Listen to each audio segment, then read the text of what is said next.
Saludamos a la audiencia de la 103.9 en nuestra nueva edición de Diálogos con Valor, que es el espacio de la Asociación Cristiana de Jóvenes, la IMCA, en Radio Plural. Ya llevamos casi 500 programas y seguimos nuestro periplo por algunos países. Nos toca ahora estar, después del Consejo Mundial de la Asociación Cristiana de Jóvenes, que fue en Chiang Mai, en Tailandia, nos toca estar compartiendo con un querido amigo, profesional, secretario general de la Asociación Cristiana de Jóvenes, la IMCA, como se llama en España, precisamente de España. Él nos va a contar seguramente acerca de la experiencia, el trabajo, particularmente con jóvenes, que lleva a cabo la IMCA en España desde hace muchos años y es reconocida tanto en la comunidad española como tal, por el gobierno español y las comunidades autónomas del Estado español, y también por el resto de Europa, y ni qué hablar de América Latina. Todos sabemos la vinculación histórica de España con América Latina, en este caso en particular la relación que tiene España con la Argentina. Todos nosotros descendemos, como se dice habitualmente, de los barcos, pero barcos que venían o de Italia o barcos que venían de España y que han hecho posible que este país sea lo que hoy todavía está en ciernes de poder ser. Y me refiero al colega y amigo, a Pedro Puello, que lleva a cabo una tarea, como decíamos, muy importante en esta orientación de la IMCA de España hacia los jóvenes, y que de alguna forma nos sirve a otras asociaciones cristianas de jóvenes del mundo, a otras IMCAs del mundo, incluyendo la nuestra, como un modelo a seguir. Y también en Europa, la Asociación Cristiana de Jóvenes de España es una distintiva institución que está agregándole valor a la propuesta de servicio y a la propuesta también social de la Asociación Cristiana de Jóvenes. Pero más importante de que nosotros hablemos es poder hacerlo con nuestro amigo, que nos pueda contar acerca de su trabajo y el trabajo de la institución en España, con un agregado, y me lo va a confirmar Pedro, que si el presidente honorario de la IMCA de España sigue siendo antes el príncipe Felipe, ahora el rey Felipe de España, pero se lo vamos a preguntar a él después, y si fuera así, cómo ha surgido esta relación histórica de la corona española con la Asociación Cristiana de Jóvenes, con la IMCA. Así que decimos a Pedro, gracias por acompañar esta edición de Diálogos con Valor. Bueno, pues muchas gracias a vosotros, Norberto, muchísimas gracias en primer lugar por la invitación a participar en este programa y por las amabilísimas y generosísimas palabras que dedicas a nuestro movimiento, yo creo que exageradas por el cariño que nos consta que nos tienes, y que sabéis que es mutuo el cariño y la deuda del movimiento español con el movimiento argentino en términos de apoyo, de acompañamiento y de empuje, ¿no? de que nos ha acompañado todo este año, todos estos años. Efectivamente, el presidente de honor de la asociación es Su Majestad el Rey Don Felipe VI, y es el presidente de honor el que era príncipe de Asturias desde 1989. Todo esto surgió porque su madre, la reina Sofía, estuvo involucrada cuando era niña en la IMCA de Grecia, y cuando se le presentó la petición de involucrarse al príncipe Felipe como presidente de honor de la IMCA de España, fundamentalmente porque representaba a una nueva generación de jóvenes españoles prácticamente nacidos en democracia, y que nos tocaba afrontar otros retos diferentes a los que había afrontado la generación anterior, y que el príncipe de alguna manera encarnaba toda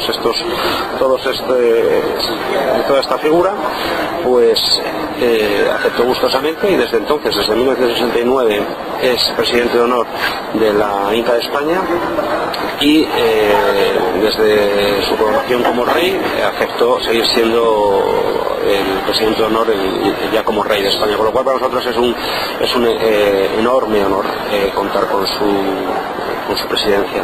Y supongo que además, Pedro, una enorme responsabilidad, ¿no es cierto?, porque hay que no rendirle cuenta, pero sí preservar a través de la acción de la IMCA el honor que significa tener un presidente de estas características, ¿no? Así es. Bueno, nosotros nos mantenemos puntualmente informados de todo lo que acontece en la asociación, compartimos nuestros proyectos, nuestras memorias, nuestras inquietudes.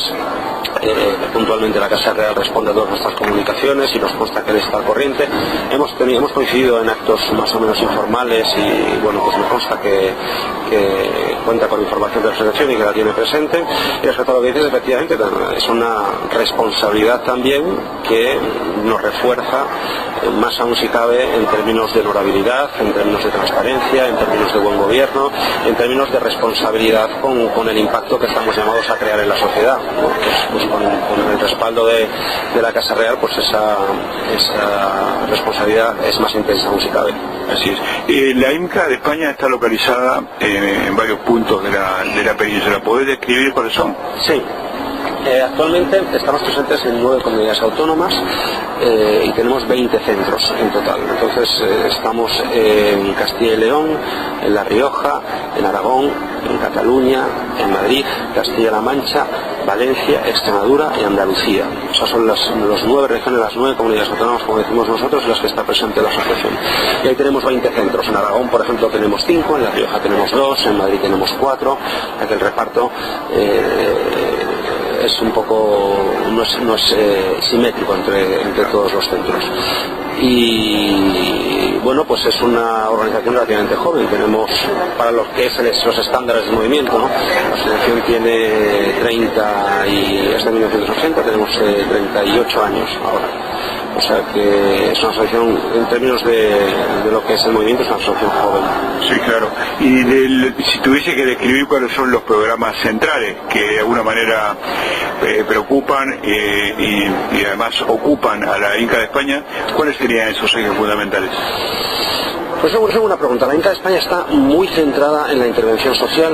Una enorme parte de nuestro trabajo lo desarrollamos en el ámbito de la intervención social, aunque también servimos mediante actividades de desarrollo de valores personales y desarrollo personal a las clases más acomodadas, ¿no? A chavales que no afrontan retos específicos en términos de inserción social.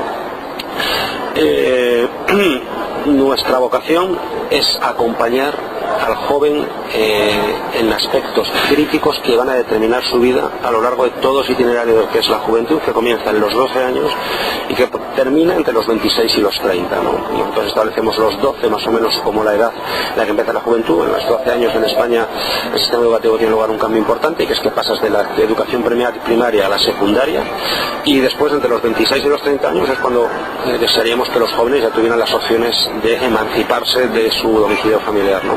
Entonces, ¿en qué acompañamos? Pues intentamos acompañar en los factores críticos que determinan las elecciones de vida que va a tener ese joven, ¿no? Entonces, ¿qué es crítico entre los 12 y los 16 años? Pues es crítico muchas cosas, pero ahí es crítico el tema educativo.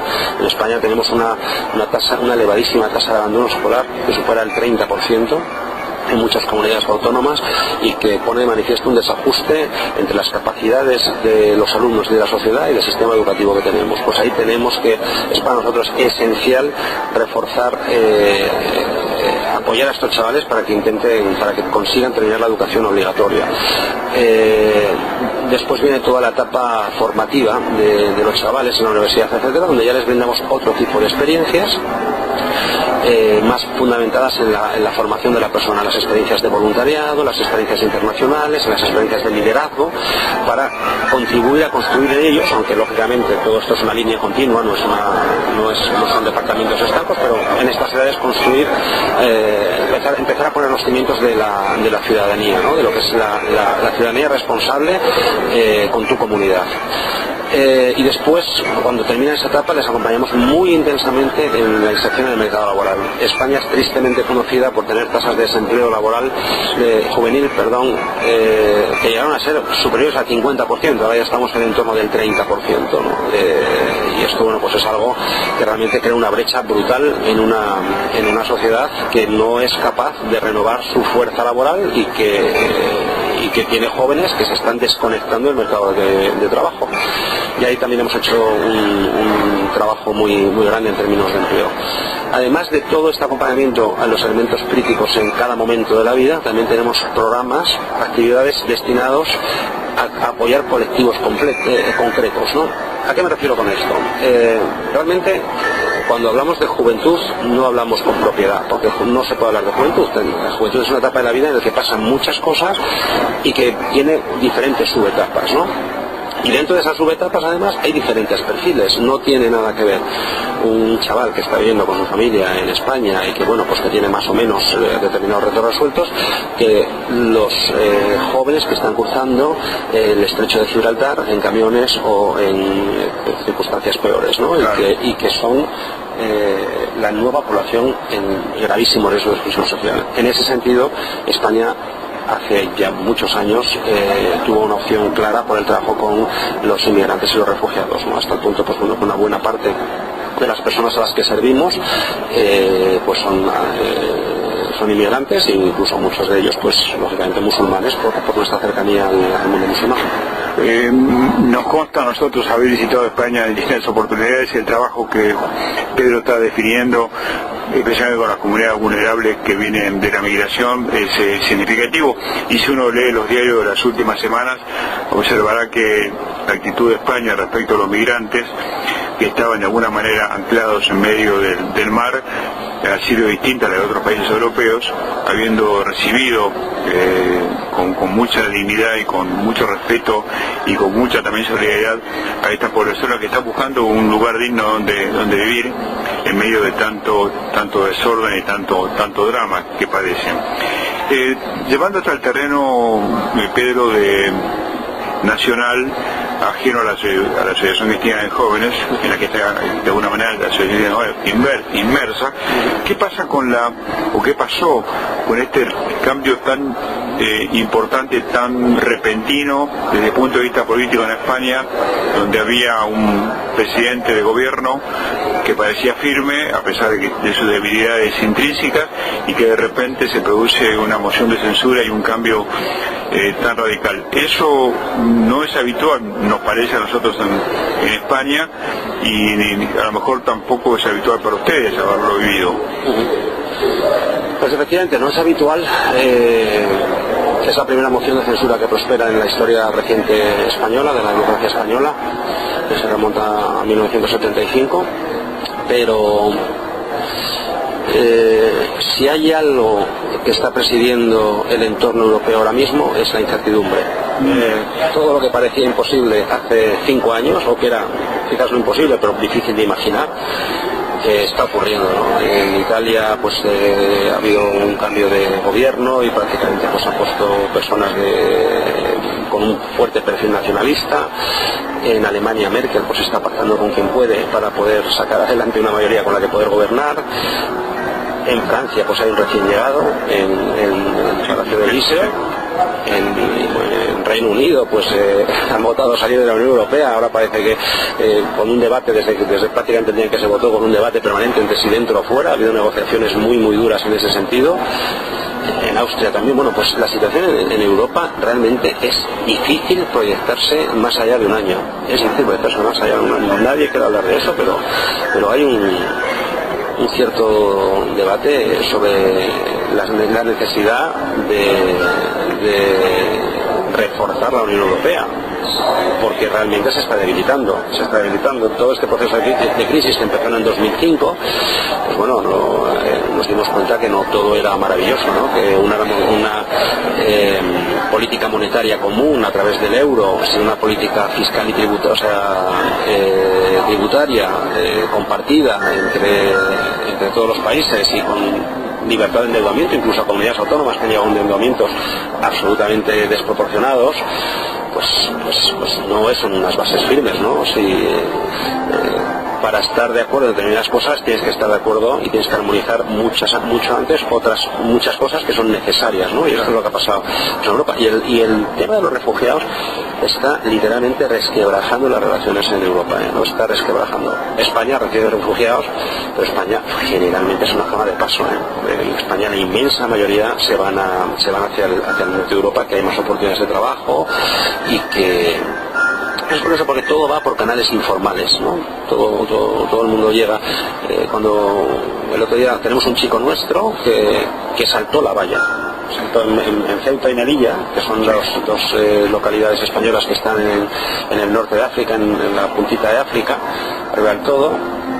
pues están protegidas por una valla metálica de varios metros, 2 vallas metálicas de varios metros de altura y con alambre de espinos arriba. Entonces este chico que está viviendo con nosotros en un piso de la asociación, pues nos contaba su experiencia a ese lado y bueno, estuvo acampado en Marruecos como 3 meses, absolutamente hostigado por la policía marroquí, que está apoyada por fondos europeos para todo este tipo de cosas, para intentar controlar la inmigración. Bueno, total, que cruzó a España y saben perfectamente lo que hacer. O sea, a través de los canales informales de la comunicación, pues saben perfectamente que tienen que ir al centro de acogida de inmigración, que allí prácticamente no van a poder acogerles, que les van a dar un papel que les va a dar 45 días en España para resolver su situación de asilo.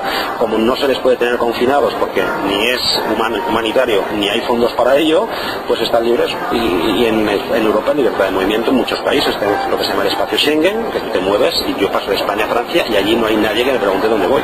Entonces tú puedes pasar pues desde España prácticamente hasta el norte de Alemania sin que nadie te pregunte nada.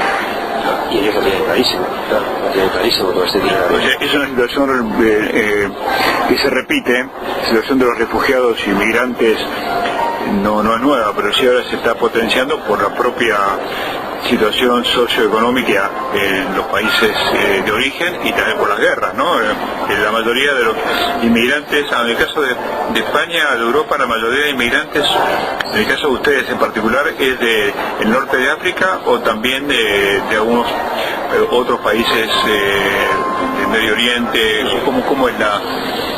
Si diferenciamos entre inmigrante y refugiado, inmigrante, pues bueno, siempre es una persona que libremente comienza libremente, no por motivos políticos o de guerra o de extrema pobreza, inicia un periplo personal por el mundo, ¿no?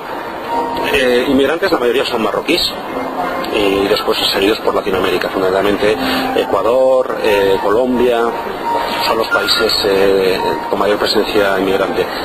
Sin tener en cuenta la Unión Europea, porque la mayor población extranjera en España es europea, es rumana y Reino Unido, son las mayores poblaciones, pero lo que viene siendo inmigrante, que inmigrantes son todos, lo que pasa es que no son Unión Europea y otros no, pues son los que te he dicho. Y en refugiados que vienen ya en un proceso ordenado o más o menos ordenado y pautado, la mayor en el año pasado el mayor contingente de refugiados fue venezolano, con 4.000 y pico solicitudes de asilo, y después sirios con 2.000 y pico, de Oriente Medio, etcétera, 2.000 y pico. Los sirios, los inmigrantes de Oriente Medio, los refugiados, perdón, de Oriente Medio, vienen en un proceso estructurado, provienen normalmente de los campos de refugiados de Grecia, Turquía, etcétera, y vienen en contingentes ya pautados. Distinto es los venezolanos que vienen más por Barajas, por el aeropuerto, entran y directamente solicitan asilo. Y después, curiosamente, están los ucranianos también, es un gran contingente, son los ucranianos solicitantes de asilo.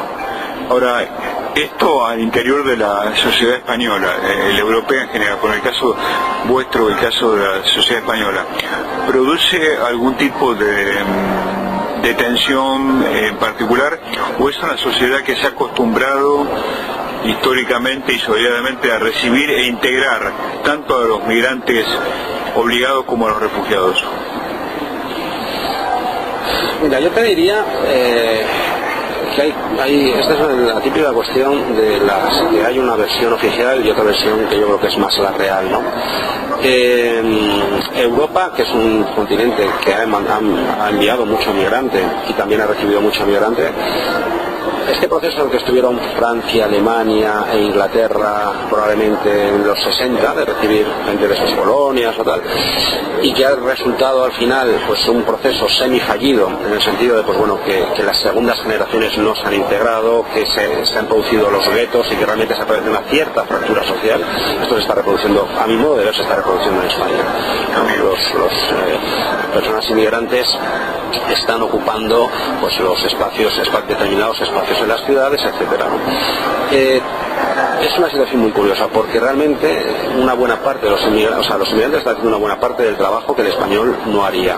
El servicio doméstico, cuidado de niños, mayores, hostelería, etcétera. Con lo cual, al final se va a dar el caso, que yo lo he visto en otras economías mucho más desarrolladas como la norteamericana, ¿no? En el que los servicios básicos necesarios y poco pagados de la sociedad los proporcionan los inmigrantes para que una clase nacional y más formada y con más poder adquisitivo pueda aumentar su capacidad económica basada en unos servicios de bajo salario. Y la integración, yo creo que a todos nos parece bien siempre que no nos toque. Esto es la realidad. O sea, que a todos nos parece bien, que a todos nos sabemos muy bien, sí. Ese niño no quita la plaza a mi hijo en el colegio si no tengo que convivir en dos casas con...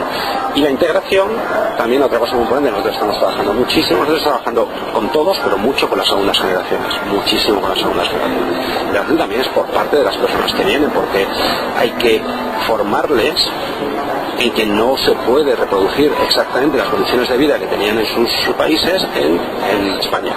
No se puede reproducir, no se puede vivir determinado número de personas en una vivienda, hay que perseguir toda esa economía de subsistencia que a veces todavía mantienen.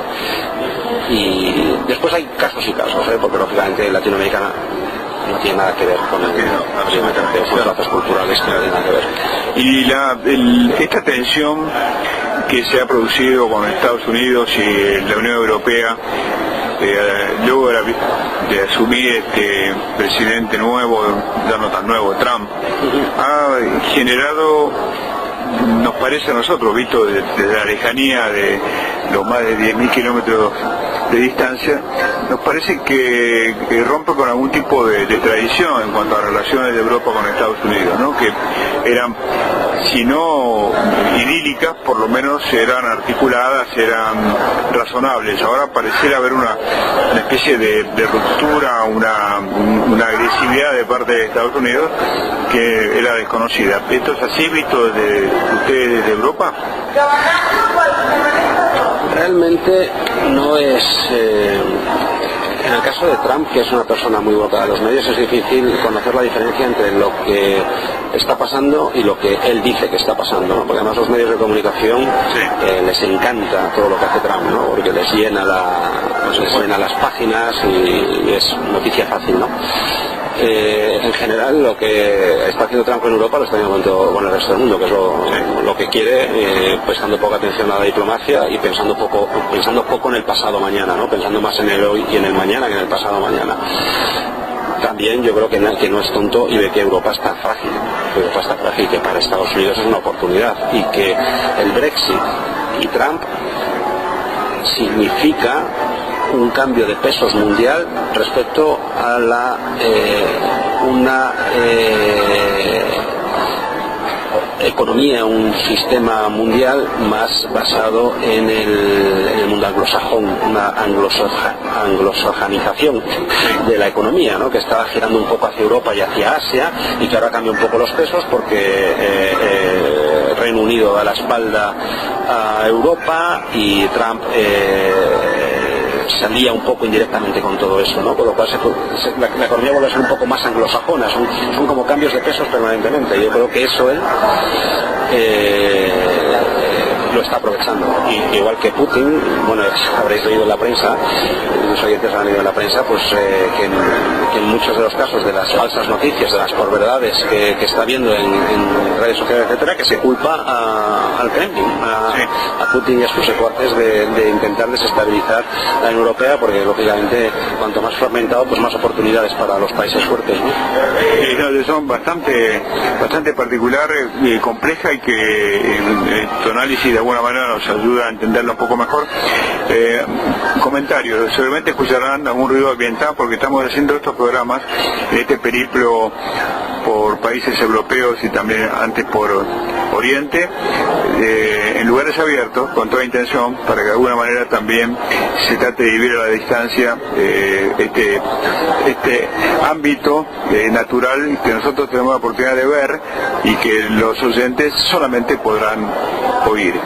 Hay una pregunta que es inevitable para cualquier español, que es: ¿qué pasa con Cataluña. Si Cataluña es una etapa superada en cuanto a su decisión de independencia plena, o es un tema que sigue latente y puede reaparecer con fuerza en algún momento. Bueno, este tema de Cataluña es un tema que va y viene desde finales del siglo XIX. Además, éramos obviamente muy tapado por el franquismo, la dictadura española que duró del 39 al 75, ¿no? Pero desde finales del siglo XIX está este asunto, ¿no?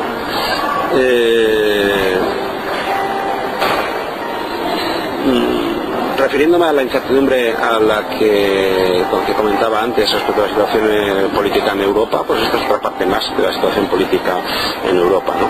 En todo caso, la sensación que desde dentro, desde España, respecto al mensaje que se está mandando al mundo, es que quizás se está haciendo de esto un conflicto más basado en sentimientos que en la razón, ¿no? Y los sentimientos son muy importantes, pero la razón asiste, ¿no? Y la razón, pues bueno, en algunos casos el 50% de la población de Cataluña no apoya este tipo de cuestiones, ¿no? Y hay no sé si ha llegado a Argentina, imagino que sí, porque es algo muy curioso, respecto a un movimiento paralelo que ha surgido, que tiene un componente cómico de todo esto, que se llama Tabarnia, que fundamentalmente lo que sostiene Tabarnia es que hay una zona de Cataluña que es prácticamente toda la parte de la costa que va desde el norte de Barcelona hasta el sur de Tarragona, con una buena franja hacia adentro también, hacia el interior, pues en esa zona el voto es mayoritariamente no nacionalista, ¿no? Entonces lo que dicen, bueno, vale, fenomenal, pues que si Cataluña se separa, Tabarnia se separa de Cataluña, porque al final, siguiendo esa lógica de mejores solos, es la zona más rica de todo Cataluña, lógicamente la zona de Barcelona, ese tramo entre Barcelona y Tarragona, es la zona más rica de toda Cataluña, que tiene un voto no nacionalista, ¿no? Y entonces, bueno, pues fenomenal, dentro de la broma y de la... Sí. Esto lo lidera, entre otros. Hay un mensaje muy interesante. Claro, un mensaje de una lógica aplastante, ¿no? Que al final, claro. Yo confío que todo esto se vaya apaciguando, sí, que se vaya apaciguando. La última pregunta, Pedro, es: tu tocayo Pedro Sánchez, ¿es un gobierno fuerte, un gobierno débil, un gobierno que se mantendrá hasta las próximas elecciones, o un gobierno que pronto tendrá que llamar a elecciones? Pues lo mismo, realmente difícil pronunciarse en todo el marco de incertidumbre que tenemos, porque realmente incluso en la semana en que ganó la moción de censura, pues el lunes daba por eso todo el mundo que aquello era imposible, y resulta que nos llegamos al fin de semana y fue posible, ¿no? Hay una realidad, tiene 84 diputados, las leyes fundamentales que quiere cambiar, entre ellas el presupuesto anual que tiene que sacar, pues va a ser difícil, va a tener que conseguir muchísimos pactos, y no parece sencillo que pueda agotar la legislatura, pero bueno, lo cierto es que su gran rival, que es el Partido Popular, está empezando de cero, y el Partido Popular hay que ver qué interés tiene en que se anticipe las elecciones en un proceso de refortalecimiento y de replanteamiento general, ¿no? Unas elecciones demasiado tempranas tampoco probablemente beneficiarían al Partido Popular, con lo cual son muchas fuerzas, cada una tirando hacia un lado, y es difícil ver cuál va a ser el resultado. Como no sé si imagino que muchos oyentes tendrán presente los mapas de fuerzas que se hacían en el colegio, donde se dibujaban vectores que cada uno tiraba y había una fuerza resultante. La fuerza resultante será la realidad, pero realmente es complicadísimo saber hacia dónde irá todo esto. Pedro, interesantísimo esta reflexión que has compartido con nosotros. Seguramente la audiencia la habrá receptado de la misma manera que nosotros. Nos damos cuenta de la complejidad del mundo, y los argentinos tenemos que darnos cuenta también de que la complejidad de Argentina no es solamente Argentina, que no somos el ombligo de nada, tampoco el ombligo en términos de problemas. Pedro, muchísimas gracias por esto, y bueno, como amigos, como profesionales, como parte de esta emisión de la Asociación, nos seguiremos viendo en cada momento y en cualquier oportunidad. Muchísimas gracias a vosotros, Norberto. Para mí es un absoluto honor tener la oportunidad de dirigirme a vuestros oyentes en Argentina, y bueno, saben que en España pues tienen su casa y estaremos encantados de recibirles y mostrarles el trabajo de la asociación en cualquier visita que hagan cualquiera de ustedes. Muchísimas gracias. Ha sido Pedro Fuello nuestro invitado de hoy, como decimos siempre, Argentina anda y camina con esperanza activa. Hasta nuestro próximo encuentro por la 103.9.